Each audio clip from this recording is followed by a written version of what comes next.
કેમ છો બધા? આજે હું તમને દાલ ફ્રાયની રેસિપી શેર કરીશ. એના અંદર મેં 1 વાટકી જેટલી દાળ બાફી લીધી છે હળદ નાખીને, 1 ટામેટું કાપ્યું છે, 1 કાંદો, 4 થી 5 લસણની કળી કટિંગ કરી છે અને 3 મરચાં કાપ્યા છે અને થોડા ધાણા. તપેલીના અંદર તેલ ગરમ કરવા માટે મૂકી દીધું છે. 2 પરી તેલ એડ કર્યું છે મેં. તેલ ગરમ થાય એટલે અંદર જીરું એડ કરી દેવું. આ રીતે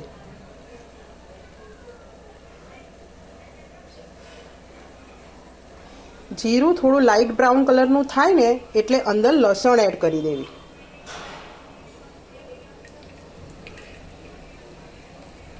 લસણ થોડું આ રીતે બ્રાઉન કલરનું થાય એટલે એના અંદર લીલા મરચાં એડ કરી દેવા.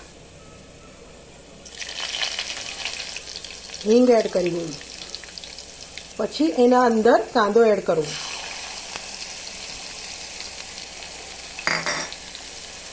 અને બરાબર થોડું મિક્સ કરી લેવું આ રીતે. અને ધીમા તાપે કાંદાને થોડો લાઇટ બ્રાઉન કલરનો થવા દેવો. કાંદો લાઇટ બ્રાઉન કલરનો થઈ ગયો છે. હવે એના અંદર ટામેટા એડ કરી દેવા.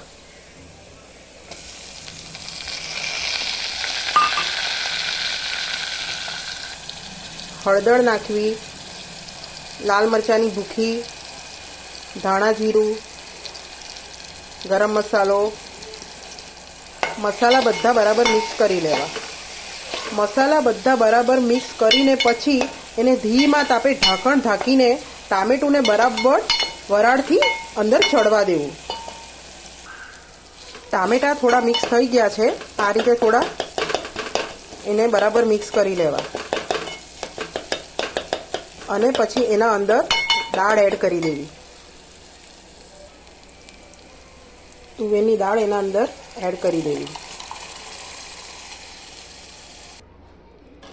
બરાબર મિક્સ કરી લેવું આ રીતે. અને પછી બરાબર એને ઉકળવા દેવું. આના અંદર મેં મીઠું એડ કર્યું નથી. મીઠું હું હવે એડ કરીશ. મીઠું સ્વાદ પ્રમાણે એડ કરી દેવું.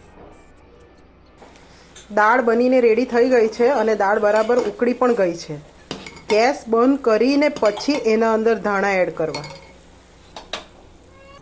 ગેસ બંધ કરી દીધો છે અને લાસ્ટમાં એના અંદર ધાણા એડ કરી દેવા આ રીતે.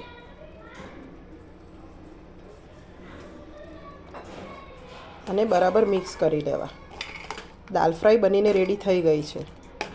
Thank you.